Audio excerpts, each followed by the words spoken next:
ಹಳೆ ಬಸ್ ನಿಲ್ದಾಣ ಸಮೀಪ ಡಾಕ್ಟರ್ ರಾಜ್ಕುಮಾರ್ ಕಲಾಮಂದಿರದಲ್ಲಿ ಕರ್ನಾಟಕ ಮಾದರ ಮಹಾಸಭಾದಿಂದ ಸಾಮಾಜಿಕ ಶೈಕ್ಷಣಿಕ ಮತ್ತು ಆರ್ಥಿಕ ಸಮೀಕ್ಷೆ ಬಗ್ಗೆ ಜಾಗೃತಿ ಹಾಗೂ ಸದಸ್ಯತ್ವ ನೋಂದಣಿ ಅಭಿಯಾನ ಆಯೋಜಿಸಲಾಗಿತ್ತು. ಕಾರ್ಯಕ್ರಮದಲ್ಲಿ ಮಾಜಿ ಸಚಿವ ಎಚ್ ಆಂಜನೇಯ ಮಾತನಾಡಿ, ಸ್ಥಳೀಯ ಸಂಸ್ಥೆಗಳಲ್ಲಿ ಒಳ ಮೀಸಲಾತಿ ಜಾರಿಗೆ ರಾಜ್ಯ ಸರ್ಕಾರವನ್ನು ಆಗ್ರಹಿಸಲಾಗಿದೆ ಎಂದರು.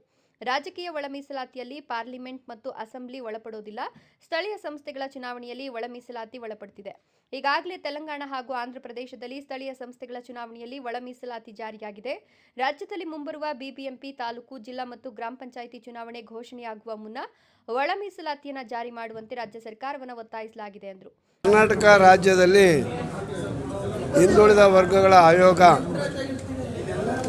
ಸಾಮಾಜಿಕ, ಶೈಕ್ಷಣಿಕ, ಆರ್ಥಿಕ ಸಮೀಕ್ಷೆಯನ್ನು ಮಾಡ್ತಾ ಇದೆ. ಯಾವ್ಯಾವ ಸಮುದಾಯ ಈ ರಾಜ್ಯದಲ್ಲಿ ಎಷ್ಟಿದೆ, ಯಾವ್ಯಾವ ಸಮುದಾಯ ಮುಂದುವರೆದಿದೆ, ಯಾವ್ಯಾವ ಸಮುದಾಯ ಹಿಂದುಳಿದಿದೆ, ಯಾವ್ಯಾವ ಸಮುದಾಯ ಸಾಕ್ಷರತೆಯಲ್ಲಿ ಹೆಚ್ಚು ಸಾಧನೆಯನ್ನು ಸಾಧಿಸಿದೆ, ಯಾವ ಸಮುದಾಯ ಸಾಕ್ಷರತೆಯಿಂದ ವಂಚಿತರಾಗಿದೆ, ಯಾವ್ಯಾವ ಸಮುದಾಯದವರು ಬಾಡಿಗೆ ಮನೆಯಲ್ಲಿದ್ದಾರೆ, ಯಾವ್ಯಾವ ಸಮುದಾಯದವರಲ್ಲಿ ಗುಡಿಸಲಿದ್ದಾರೆ, ಹೀಗೆ ಅವರ ಸ್ಥಿತಿಗತಿಗಳ ಬಗ್ಗೆ ಅಧ್ಯಯನ ಮಾಡಲಿಕ್ಕೆ ಸಮೀಕ್ಷೆ ನಡೀತಾ ಇದೆ. ಅದರಲ್ಲಿ ಕಡ್ಡಾಯವಾಗಿ ಎಲ್ಲರೂ ಕೂಡ ಅವರ ಧರ್ಮ, ಜಾತಿಯನ್ನು ಬರೆಸಲಿಕ್ಕೆ ಈಗಾಗಲೇ ಅವರವರ ಸಮಾಜದವರು ಸಭೆಗಳನ್ನು ಕರೆದು ಅವರ ಸಮಾಜಗಳಲ್ಲಿ ಜಾಗೃತಿ ಮೂಡಿಸ್ತಾ ಇದ್ದಾರೆ. ನಾವು ಕೂಡ ಮಾದಿಗ ಸಮುದಾಯದಲ್ಲಿ ಜಾಗೃತಿ ಅರಿವು ಮೂಡಿಸ್ಲಿಕ್ಕಾಗಿ ದೊಡ್ಡಬಳ್ಳಾಪುರದಲ್ಲಿ ಇವತ್ತು ನಮ್ಮ ಸಮುದಾಯದ ಮುಖಂಡರುಗಳು ಭಾಳ ಜನ ಬಂದಿದ್ದರು. ಅವರಿಗೆ ನಾವು ಹೇಳಿದ್ದೇವೆ, ಏನು 18ರವರೆಗೂ ಈ ಒಂದು ಸಮೀಕ್ಷೆ ನಡೀತಾ ಇದೆ, ಯಾರೊಬ್ಬರು ಕೂಡ ಹೊರ ಉಳಿಯದಂತೆ ಎಲ್ಲರನ್ನೂ ಕೂಡ ಒಳಗೊಂಡು ಆ ಸಮೀಕ್ಷೆಯಲ್ಲಿ ಪಾಲ್ಗೊಳ್ಳುವಂತೆ ನೀವು ಮಾಡಬೇಕು ಅಂತೇಳಿ ಅವರಿಗೆ ಕರೆ ಕೊಟ್ಟಿದ್ದೀವಿ. ಅದರಿಂದ ನಮಗೀಗ ಒಳ ಮೀಸಲಾತಿ ಕೂಡ ಅನುಷ್ಠಾನ ಆಗಿದೆ. ನಾಗಮೋಹನ್ ದಾಸ್ ವರದಿಯಲ್ಲಿ ನಾವು ಎಷ್ಟು ಲಕ್ಷ ಇದ್ದೀವೋ ಅದಕ್ಕಿಂತ ಹೆಚ್ಚಾಗಬೇಕು. ನಮ್ಮ ಸಂಖ್ಯೆ ಅಷ್ಟೇ, ನಾವಿದ್ದರೆ ಹೆಚ್ಚಾಗಬೇಕು.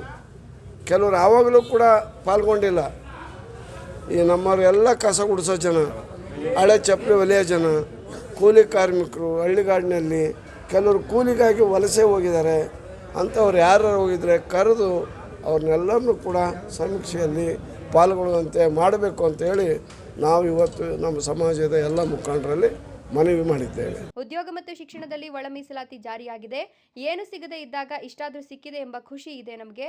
ಒಳ ಮೀಸಲಾತಿ ಜಾರಿ ಮಾಡಿದ ಮುಖ್ಯಮಂತ್ರಿ ಸಿದ್ದರಾಮಯ್ಯ ಮತ್ತು ಸರ್ಕಾರದ ಭಾಗವಾಗಿ ಕೆಲಸ ಮಾಡಿ ಒಳ ಮೀಸಲಾತಿ ಜಾರಿಯಾಗಲು ಸಚಿವರಾದ ಕೆಎಚ್ ಮುನಿಯಪ್ಪ ಶ್ರಮಿಸಿದ್ದಾರೆ. ಹೊರಗಡೆ ನಾವೆಲ್ಲ ಹೋರಾಟ ಮಾಡಿ ಒಳ ಮೀಸಲಾತಿ ಜಾರಿಗೆ ಒತ್ತಾಯಿಸಿದ್ದಾಗಿ ಹೇಳಿದರು. ವೀರಶೈವ ಮಹಾಸಭಾ ಒಕ್ಕಲಿಗರ ರಾಜ್ಯ ಸಂಘಗಳಂತೆ ಕರ್ನಾಟಕ ಮಾದರ ಸಂಘ ಸ್ಥಾಪನೆ ಮಾಡಲಾಗಿದೆ. ಕಳೆದ 10 ವರ್ಷಗಳಿಂದ ವೀರಶೈವ ಮಹಾಸಭಾ ಒಕ್ಕಲಿಗರ ರಾಜ್ಯ ಸಂಘಗಳಂತೆ ಕರ್ನಾಟಕ ಮಾದರ ಸಭಾ ಸ್ಥಾಪನೆ ಮಾಡಲಾಗಿದೆ. ಕಳೆದ 10 ವರ್ಷಗಳಿಂದ ಮಾದರ ಮಹಾಸಭಾ ಸಂಘಟನೆ ಮಾಡಲಾಗುತ್ತಿದೆ. ಮಾದಿಗ ಸಮುದಾಯವನ್ನು ಶೈಕ್ಷಣಿಕ, ಆರ್ಥಿಕ ಮತ್ತು ಸಾಮಾಜಿಕವಾಗಿ ಮೇಲೆತ್ತುವ ಕೆಲಸವನ್ನು ಮಾದರ ಮಹಾಸಭಾ ಮಾಡಲಿದ್ದು, ಪ್ರತಿಯೊಬ್ಬ ಮಾದಿಗ ಸಮುದಾಯದವರು ಸಂಘದಲ್ಲಿ ನೋಂದಣಿ ಮಾಡುವಂತೆ ಮನವಿ ಮಾಡಿದರು.